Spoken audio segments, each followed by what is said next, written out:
Section 3 of the Casebook of Sherlock Holmes by Sir Arthur Conan Doyle. Recording by Ruth Golding. The Adventure of the Blanched Soldier. The ideas of my friend Watson, though limited, are exceedingly pertinacious.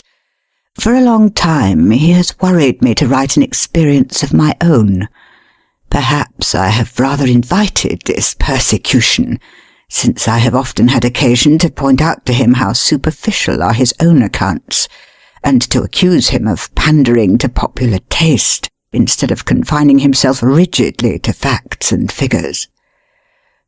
"Try it yourself, Holmes," he has retorted, and I am compelled to admit that, having taken my pen in my hand, I do begin to realize that the matter must be presented in such a way as may interest the reader. The following case can hardly fail to do so, as it is among the strangest happenings in my collection, though it chanced that Watson had no note of it in his collection. Speaking of my old friend and biographer, I would take this opportunity to remark that if I burden myself with a companion in my various little inquiries, it is not done out of sentiment or caprice, but it is that Watson has some remarkable characteristics of his own, to which in his modesty he has given small attention amid his exaggerated estimates of my own performances. A confederate who foresees your conclusions and course of action is always dangerous, but one to whom each development comes as a perpetual surprise, and to whom the future is always a closed book, is indeed an ideal helpmate.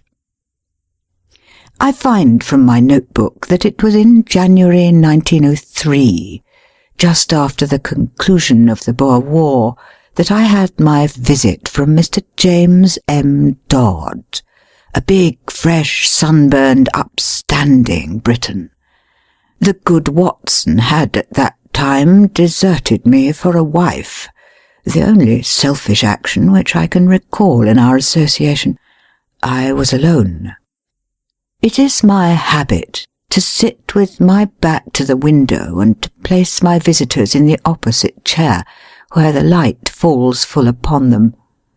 Mr. James M. Dodd seemed somewhat at a loss how to begin the interview.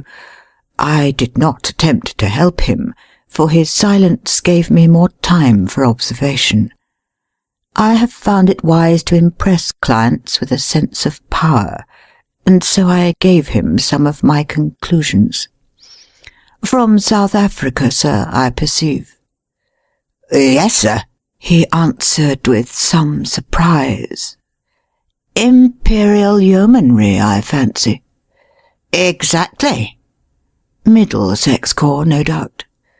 "That is so. Mr. Holmes, you are a wizard." I smiled at his bewildered expression. When a gentleman of virile appearance enters my room with such tan upon his face as an English sun could never give, and with his handkerchief in his sleeve instead of in his pocket, it is not difficult to place him. You wear a short beard, which shows that you are not a regular. You have the cut of a riding man.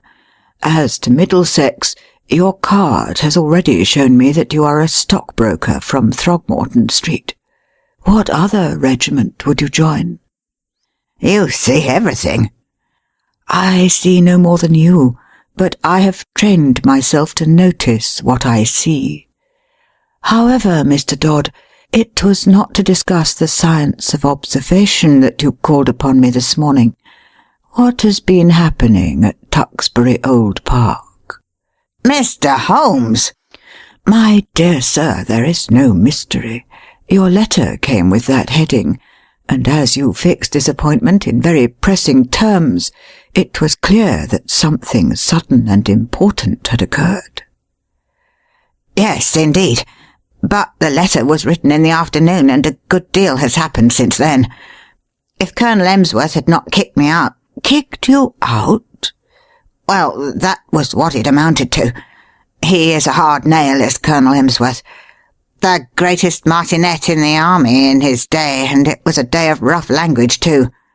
I couldn't have stuck the colonel if it had not been for Godfrey's sake." I lit my pipe and leaned back in my chair. "Perhaps you will explain what you are talking about." My client grinned mischievously. "I had got into the way of supposing that you knew everything without being told," said he. "But I will give you the facts, and I hope to God that you will be able to tell me what they mean. I've been awake all night puzzling my brain, and the more I think, the more incredible does it become. When I joined up in January 1901, just 2 years ago, young Godfrey Emsworth had joined the same squadron. He was Colonel Emsworth's only son, Emsworth the Crimean V.C., and he had the fighting blood in him, so it is no wonder he volunteered. There was not a finer lad in the regiment.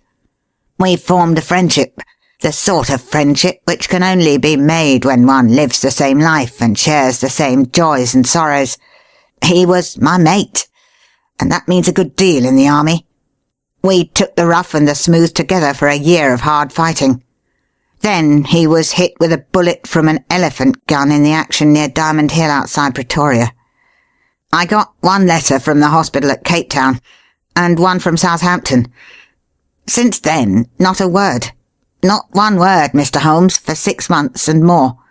And he my closest pal. Well, when the war was over and we all got back, I wrote to his father and asked where Godfrey was.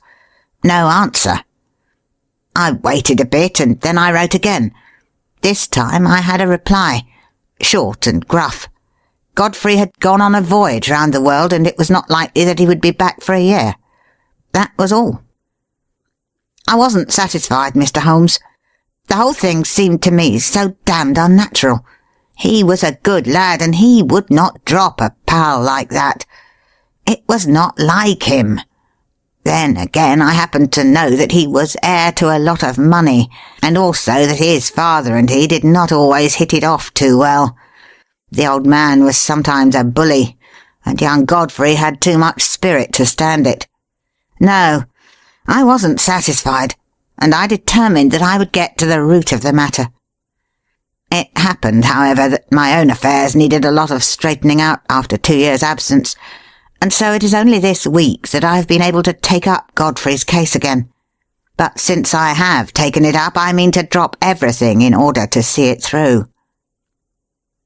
Mr. James M. Dodd appeared to be the sort of person whom it would be better to have as a friend than as an enemy.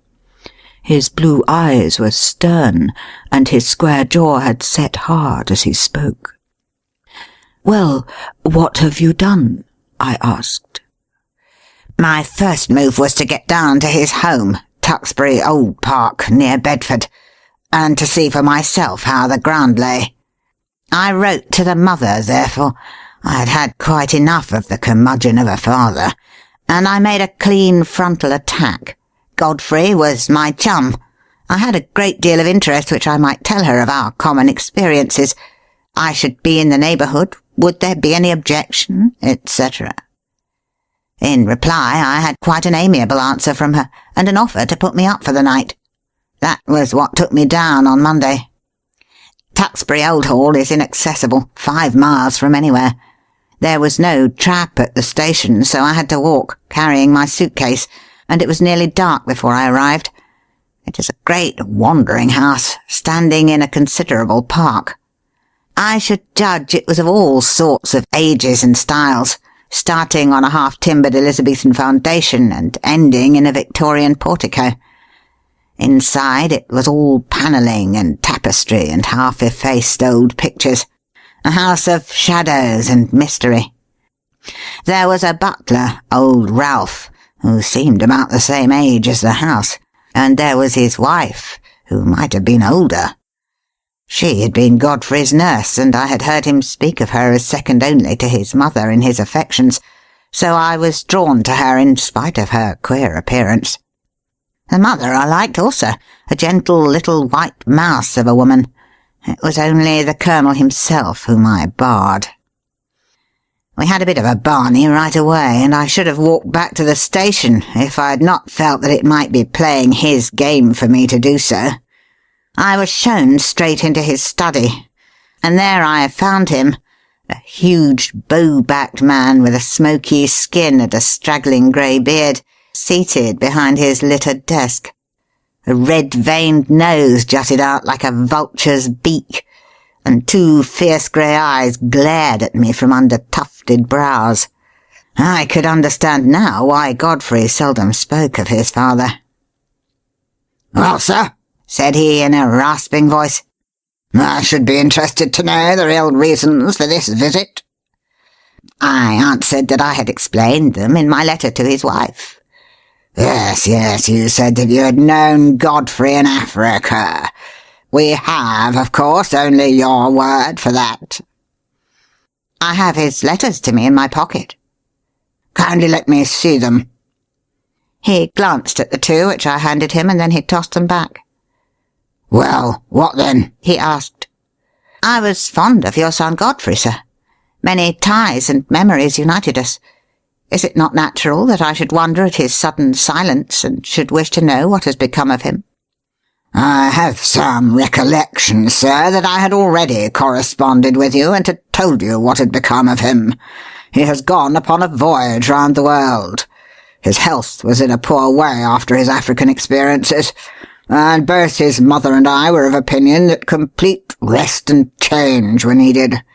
Kindly pass that explanation on to any other friends who may be interested in the matter." "Certainly," I answered. "But perhaps you would have the goodness to let me have the name of the steamer and of the line by which he sailed, together with the date. I have no doubt that I should be able to get a letter through to him." My request seemed both to puzzle and to irritate my host. His great eyebrows came down over his eyes, and he tapped his fingers impatiently on the table. He looked up at last with the expression of one who has seen his adversary make a dangerous move at chess and has decided how to meet it. "Many people, Mr. Dodd," said he, "would take offence at your infernal pertinacity, and would think that this insistence had reached the point of damned impertinence." "You must put it down, sir, to my real love for your son." "Exactly. I have already made every allowance upon that score. I must ask you, however, to drop these inquiries. Every family has its own inner knowledge and its own motives, which cannot always be made clear to outsiders, however well-intentioned. My wife is anxious to hear something of Godfrey's past, which you are in a position to tell her, but I would ask you to let the present and the future alone. Such inquiries serve no useful purpose, sir, and place us in a delicate and difficult position." "So I came to a dead end, Mr. Holmes. There was no getting past it. I could only pretend to accept the situation and register a vow inwardly that I would never rest until my friend's fate had been cleared up. It was a dull evening. We dined quietly, the three of us, in a gloomy, faded old room. The lady questioned me eagerly about her son, but the old man seemed morose and depressed. I was so bored by the whole proceeding that I made an excuse as soon as I decently could and retired to my bedroom.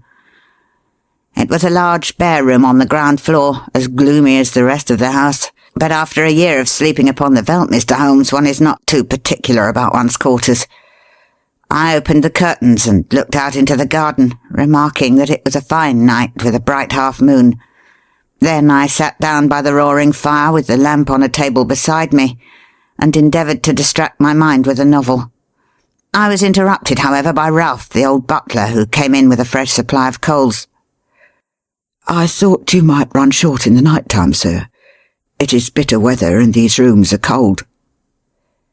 He hesitated before leaving the room, and when I looked round he was standing facing me with a wistful look upon his wrinkled face. "Beg your pardon, sir, but I could not help hearing what you said of young Master Godfrey at dinner. You know, sir, that my wife nursed him, and so I may say I am his foster father. It's natural we should take an interest. And you say he carried himself well, sir? There was no braver man in the regiment. He pulled me out once from under the rifles of the Boers, or maybe I should not be here." The old butler rubbed his skinny hands. "Yes, sir, yes, that is Master Godfrey all over. He was always courageous. There's not a tree in the park, sir, that he has not climbed. Nothing would stop him. He was a fine boy. And oh, sir, he was a fine man." I sprang to my feet. "Look here," I cried. "You say he was. You speak as if he were dead. What is all this mystery? What has become of Godfrey Emsworth?" I gripped the old man by the shoulder, but he shrank away. "I don't know what you mean, sir. Ask the master about Master Godfrey. He knows. It is not for me to interfere." He was leaving the room, but I held his arm.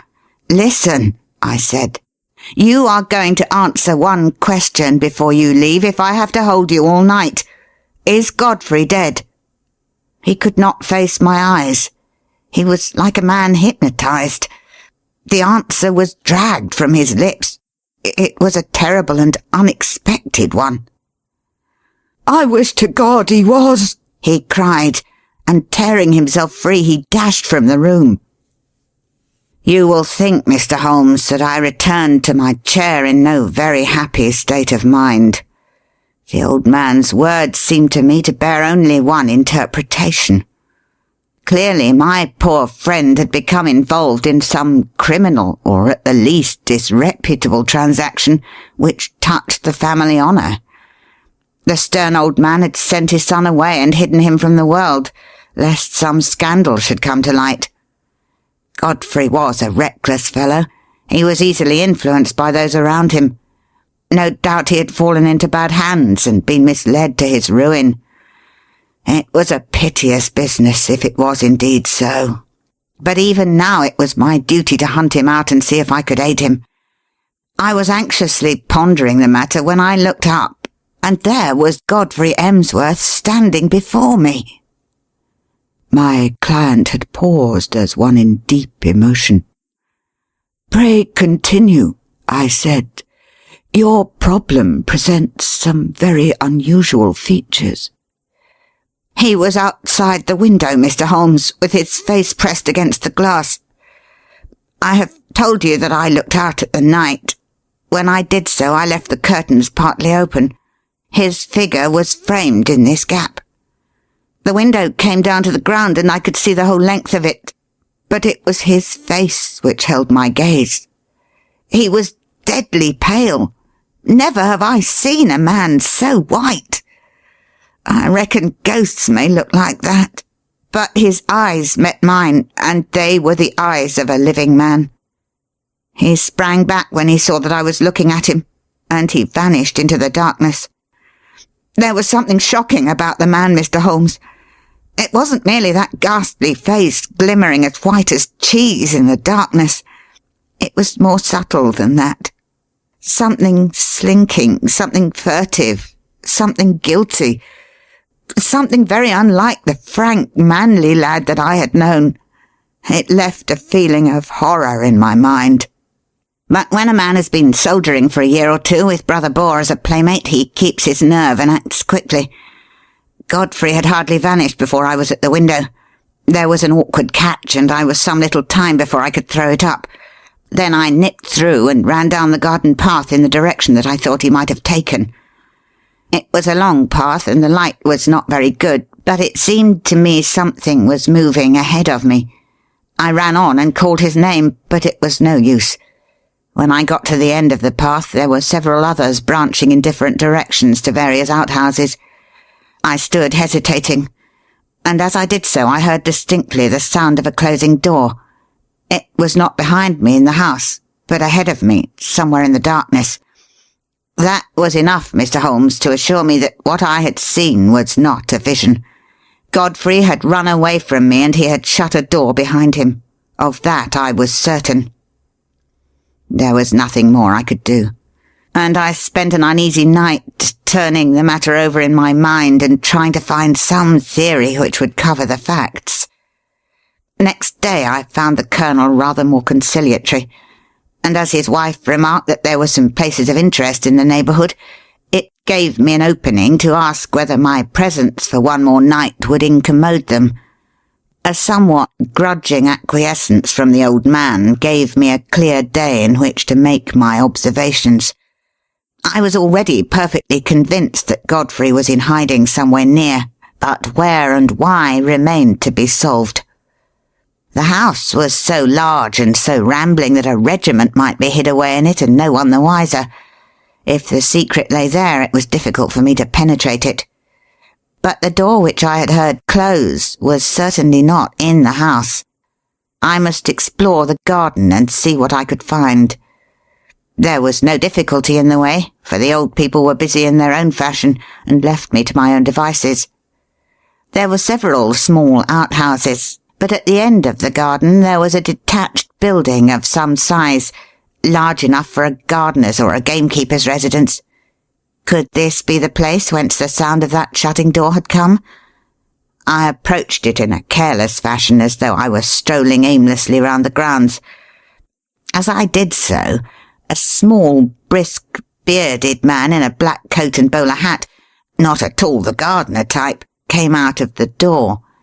To my surprise, he locked it after him and put the key in his pocket. Then he looked at me with some surprise on his face. "Are you a visitor here?" he asked.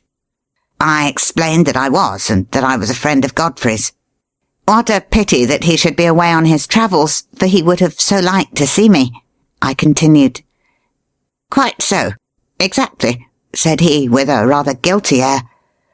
"No doubt you will renew your visit at some more propitious time." He passed on, but when I turned I observed that he was standing watching me, half concealed by the laurels at the far end of the garden. I had a good look at the little house as I passed it, but the windows were heavily curtained, and so far as one could see it was empty. I might spoil my own game and even be ordered off the premises if I were too audacious, for I was still conscious that I was being watched. Therefore I strolled back to the house and waited for night before I went on with my inquiry. When all was dark and quiet, I slipped out of my window and made my way as silently as possible to the mysterious lodge. I have said that it was heavily curtained, but now I found that the windows were shuttered as well. Some light, however, was breaking through one of them, so I concentrated my attention upon this. I was in luck, for the curtain had not been quite closed, and there was a crack in the shutter so that I could see the inside of the room. It was a cheery place enough, a bright lamp and a blazing fire. Opposite to me was seated the little man whom I had seen in the morning. He was smoking a pipe and reading a paper. "What paper?" I asked.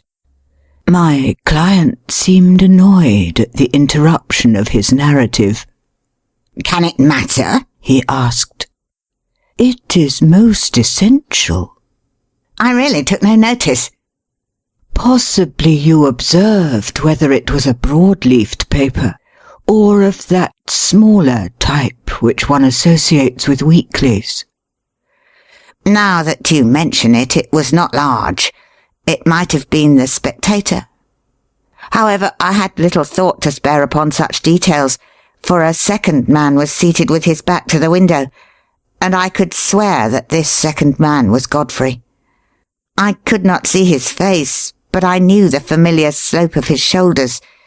He was leaning upon his elbow in an attitude of great melancholy, his body turned towards the fire.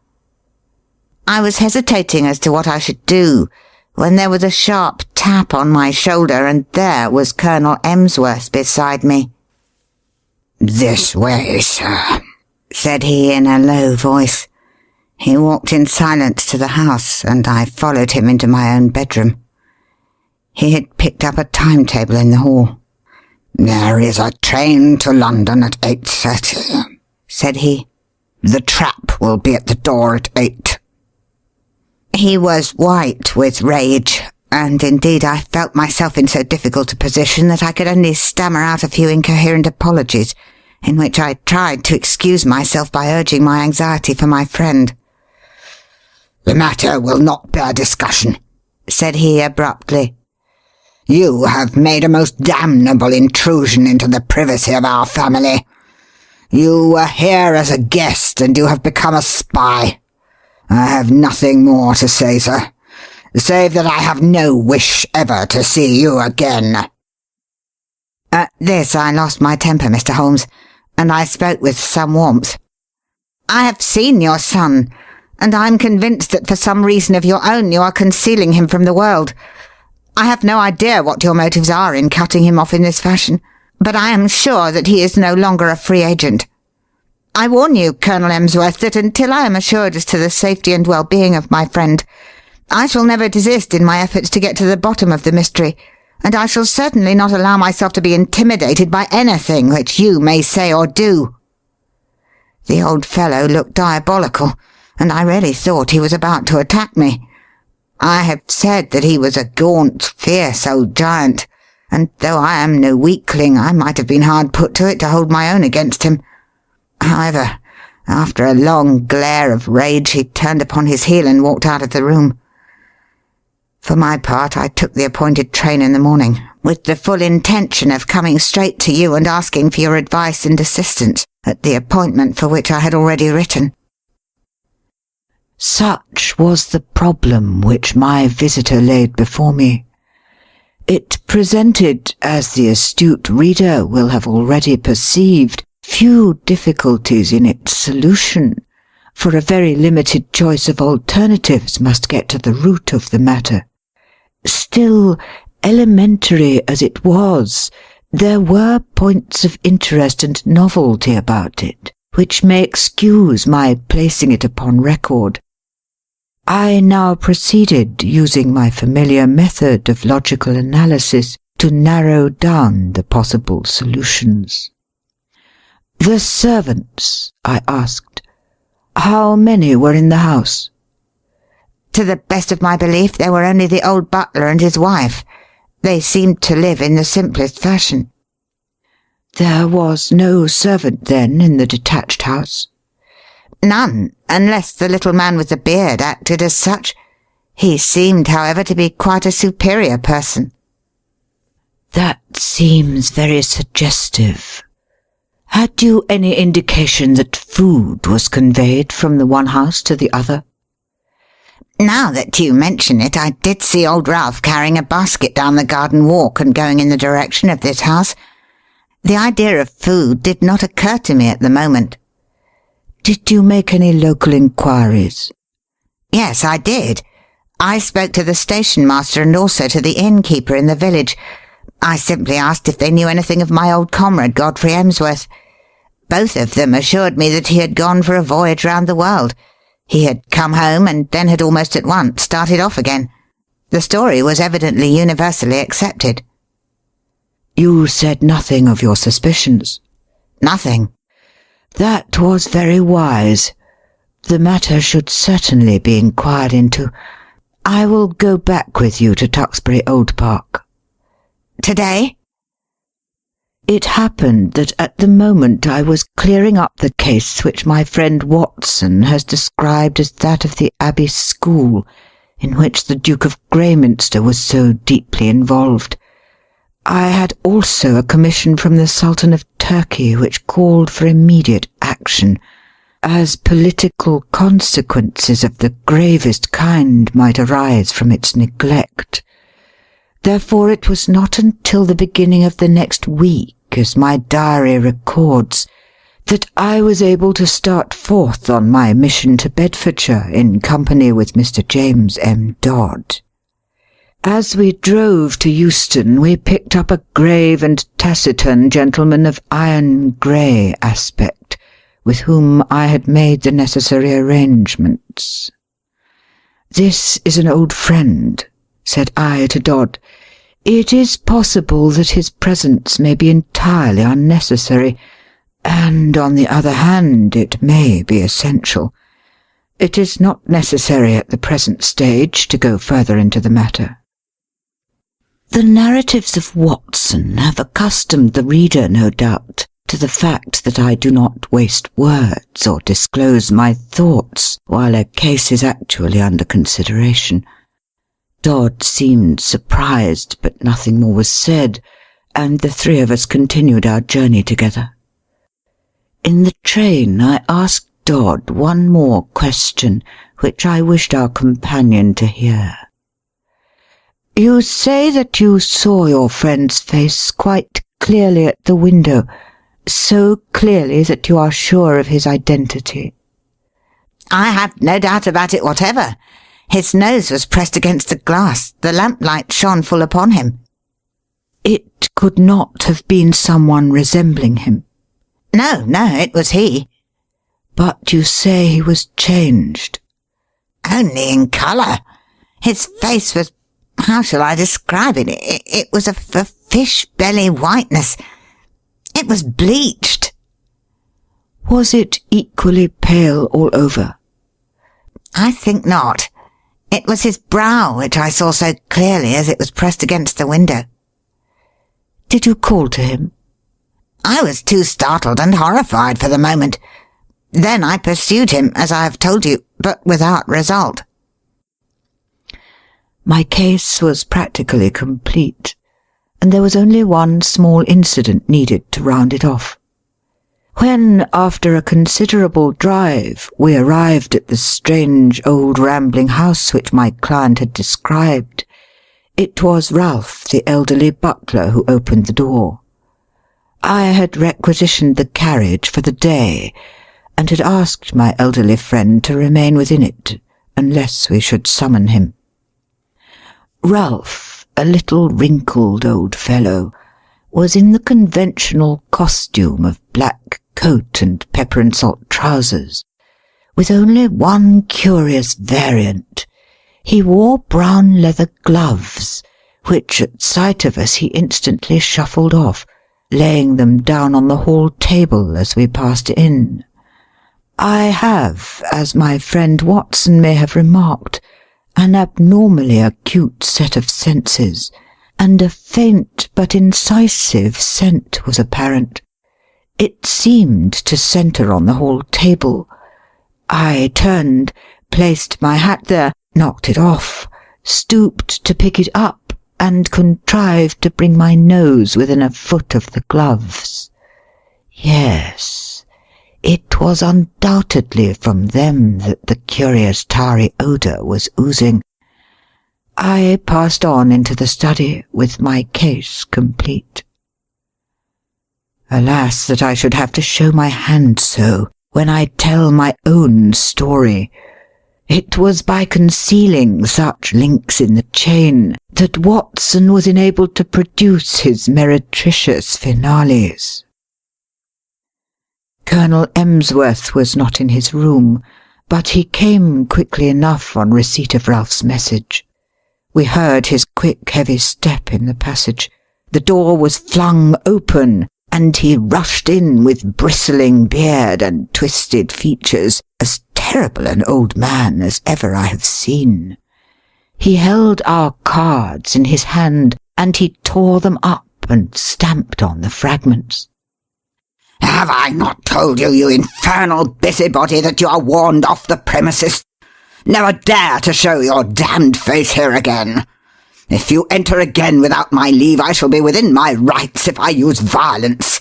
I'll shoot you, sir. By God, I will. As to you, sir," turning upon me, "I extend the same warning to you.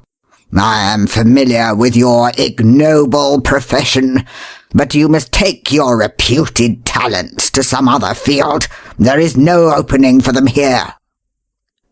"I cannot leave here," said my client firmly, "until I hear from Godfrey's own lips that he is under no restraint." Our involuntary host rang the bell.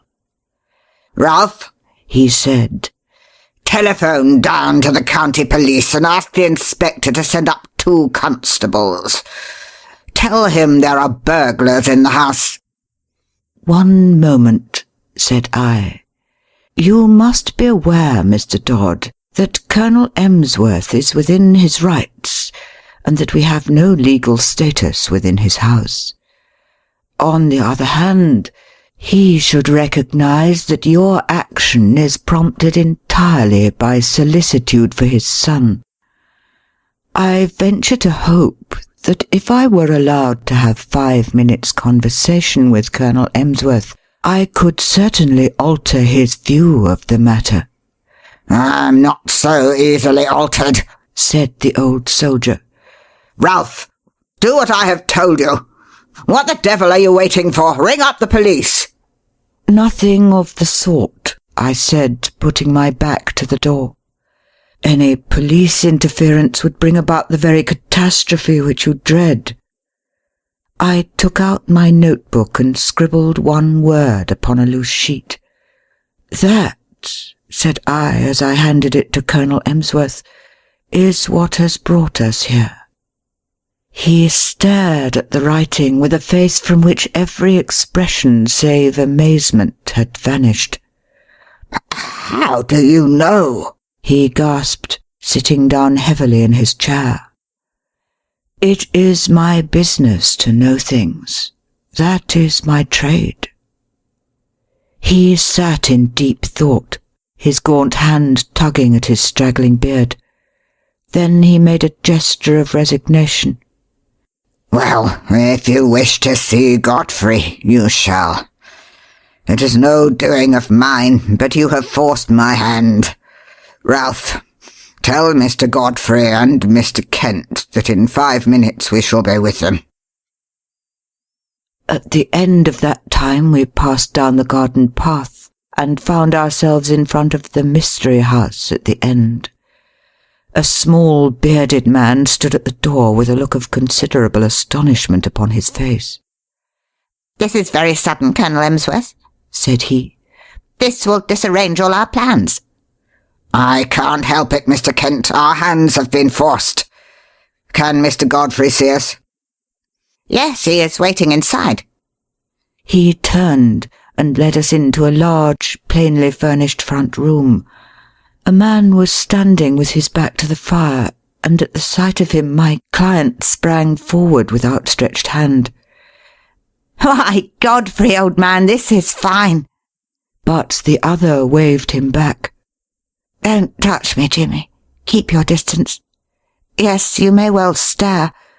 I don't quite look the smart Lance Corporal Emsworth of B Squadron, do I?" His appearance was certainly extraordinary. One could see that he had indeed been a handsome man with clear-cut features, sunburned by an African sun, but mottled in patches over this darker surface were curious whitish patches which had bleached his skin. "That's why I don't court visitors," said he. "I don't mind you, Jimmy, but I could have done without your friend. I suppose there is some good reason for it, but you have me at a disadvantage." "I wanted to be sure that all was well with you, Godfrey. I saw you that night when you looked into my window, and I could not let the matter rest till I had cleared things up. Old Ralph told me you were there, and I couldn't help taking a peep at you. I hoped you would not have seen me, and I had to run to my burrow when I heard the window go up." "But what in heaven's name is the matter?" "Well, it's not a long story to tell," said he, lighting a cigarette. "You remember that morning fight at Buffelsproit outside Pretoria on the Eastern Railway line? You heard I was hit?" "Yes, I heard that, but I never got particulars." 3 of us got separated from the others. It was very broken country, you may remember. There was Simpson, the fellow we called Baldy Simpson, and Anderson and I. We were clearing Brother Boar, but he lay low and got the 3 of us. The other 2 were killed. I got an elephant bullet through my shoulder. I stuck onto my horse, however, and he galloped several miles before I fainted and rolled off the saddle. When I came to myself, it was nightfall, and I raised myself up, feeling very weak and ill. To my surprise, there was a house close beside me, a fairly large house with a broad stoop and many windows. It was deadly cold. You remember the kind of numb cold which used to come at evening? A deadly, sickening sort of cold, very different from a crisp, healthy frost. Well, I was chilled to the bone, and my only hope seemed to lie in reaching that house. I staggered to my feet and dragged myself along, hardly conscious of what I did. I have a dim memory of slowly ascending the steps, entering a wide-open door, passing into a large room which contained several beds, and throwing myself down with a gasp of satisfaction upon one of them. It was unmade, but that troubled me not at all. I drew the clothes over my shivering body, and in a moment I was in a deep sleep. It was morning when I wakened, and it seemed to me that instead of coming out into a world of sanity, I had emerged into some extraordinary nightmare. The African sun flooded through the big curtainless windows, and every detail of the great bare whitewashed dormitory stood out hard and clear. In front of me was standing a small dwarf-like man with a huge bulbous head, who was jabbering excitedly in Dutch, waving two horrible hands which looked to me like brown sponges. Behind him stood a group of people who seemed to be intensely amused by the situation, but a chill came over me as I looked at them. Not one of them was a normal human being. Every one was twisted or swollen or disfigured in some strange way. The laughter of these strange monstrosities was a dreadful thing to hear. It seemed that none of them could speak English, but the situation wanted clearing up, for the creature with the big head was growing furiously angry, and uttering wild beast cries he had laid his deformed hands upon me and was dragging me out of bed, regardless of the fresh flow of blood from my wound. The little monster was as strong as a bull, and I don't know what he might have done to me had not an elderly man who was clearly in authority been attracted to the room by the hubbub. He said a few stern words in Dutch, and my persecutor shrank away. Then he turned upon me, gazing at me in the utmost amazement. "How in the world did you come here?" he asked in amazement. "Wait a bit, I see that you are tired out and that wounded shoulder of yours wants looking after. I am a doctor, and I'll soon have you tied up. But, man alive, you are in far greater danger here than ever you were on the battlefield. You are in the leper hospital, and you have slept in a leper's bed." Need I tell you more, Jimmy? It seems that in view of the approaching battle, all these poor creatures had been evacuated the day before. Then, as the British advanced, they had been brought back by this, their medical superintendent, who assured me that though he believed he was immune to the disease, he would nonetheless never have dared to do what I had done. He put me in a private room, treated me kindly, and within a week or so I was removed to the General Hospital at Pretoria. So there you have my tragedy. I hoped against hope, but it was not until I had reached home that the terrible signs which you see upon my face told me that I had not escaped. What was I to do? I was in this lonely house. We had 2 servants whom we could utterly trust. There was a house where I could live. Under pledge of secrecy, Mr. Kent, who is a surgeon, was prepared to stay with me. It seemed simple enough on those lines. The alternative was a dreadful one. Segregation for life among strangers, with never a hope of release. But absolute secrecy was necessary, or even in this quiet countryside there would have been an outcry, and I should have been dragged to my horrible doom. Even you, Jimmy, even you had to be kept in the dark. Why my father has relented, I cannot imagine." Colonel Emsworth pointed to me. "This is the gentleman who forced my hand." He unfolded the scrap of paper on which I had written the word leprosy. "It seemed to me that if he knew so much as that, it was safer that he should know all." "And so it was," said I. "Who knows but good may come of it? I understand that only Mr. Kent has seen the patient. May I ask, sir, if you are an authority on such complaints, which are, I understand, tropical or semi-tropical in their nature?" I have the ordinary knowledge of the educated medical man," he observed with some stiffness. "I have no doubt, sir, that you are fully competent, but I am sure that you will agree that in such a case a second opinion is valuable. You have avoided this, I understand, for fear that pressure should be put upon you to segregate the patient." "That is so," said Colonel Emsworth. "I foresaw this situation," I explained, "and I have brought with me a friend whose discretion may absolutely be trusted. I was able once to do him a professional service, and he is ready to advise as a friend rather than as a specialist. His name is Sir James Saunders." The prospect of an interview with Lord Roberts would not have excited greater wonder and pleasure in a raw subaltern than was now reflected upon the face of Mr. Kent. "I shall indeed be proud," he murmured. "Then I will ask Sir James to step this way. He is at present in the carriage outside the door. Meanwhile, Colonel Emsworth, we may perhaps assemble in your study, where I could give the necessary explanations." And here it is that I miss my Watson.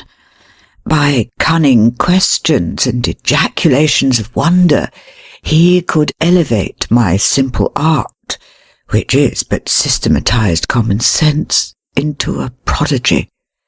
When I tell my own story, I have no such aid, and yet I will give my process of thought even as I gave it to my small audience, which included Godfrey's mother, in the study of Colonel Emsworth.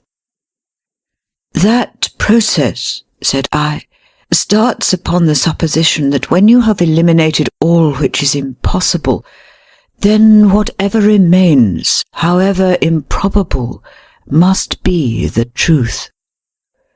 It may well be that several explanations remain, in which case one tries test after test until one or other of them has a convincing amount of support. We will now apply this principle to the case in point. As it was first presented to me, there were 3 possible explanations of the seclusion or incarceration of this gentleman in an outhouse of his father's mansion. There was the explanation that he was in hiding for a crime, or that he was mad and that they wished to avoid an asylum, or that he had some disease which caused his segregation. I could think of no other adequate solutions. These, then, had to be sifted and balanced against each other. The criminal solution would not bear inspection. No unsolved crime had been reported from that district, I was sure of that. If it were some crime not yet discovered, then clearly it would be to the interest of the family to get rid of the delinquent and send him abroad, rather than keep him concealed at home. I could see no explanation for such a line of conduct. Insanity was more plausible. The presence of the second person in the outhouse suggested a keeper. The fact that he locked the door when he came out strengthened the supposition and gave the idea of constraint. On the other hand, this constraint could not be severe, or the young man could not have got loose and come down to have a look at his friend. You will remember, Mr. Dodd, that I felt round for points, asking you, for example, about the paper which Mr. Kent was reading. Had it been the Lancet or the British Medical Journal, it would have helped me.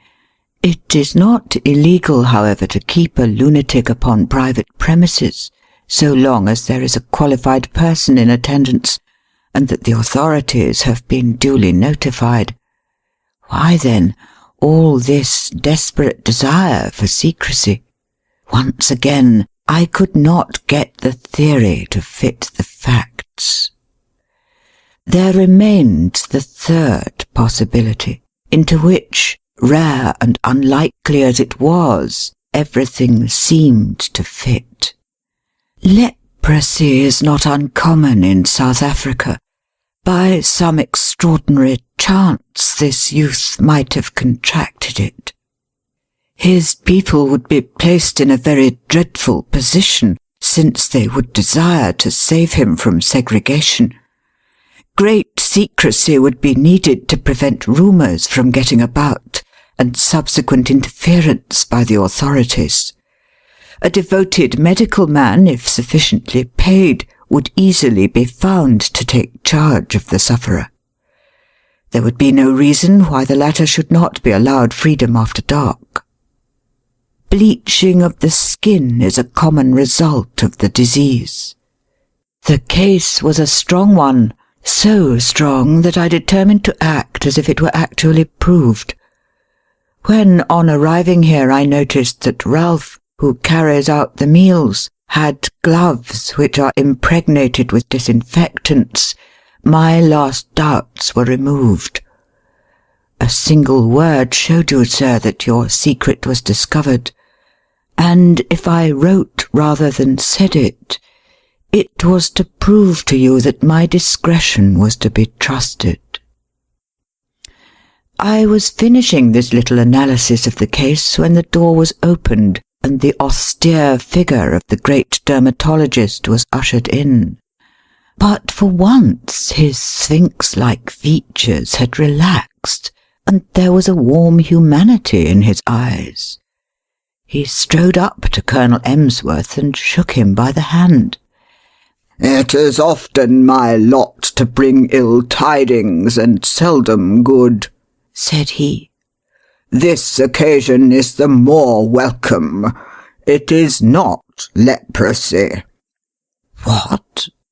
"A well-marked case of pseudo-leprosy or ichthyosis, a scale-like affection of the skin, unsightly, obstinate, but possibly curable, and certainly non-infective. Yes, Mr. Holmes, the coincidence is a remarkable one. But is it coincidence? Are there not subtle forces at work of which we know little?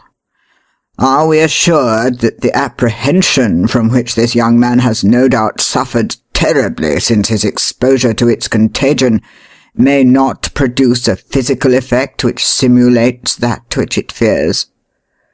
At any rate, I pledge my professional reputation. But the lady has fainted. I think that Mr. Kent had better be with her until she recovers from this joyous shock." End of The Adventure of the Bleached Soldier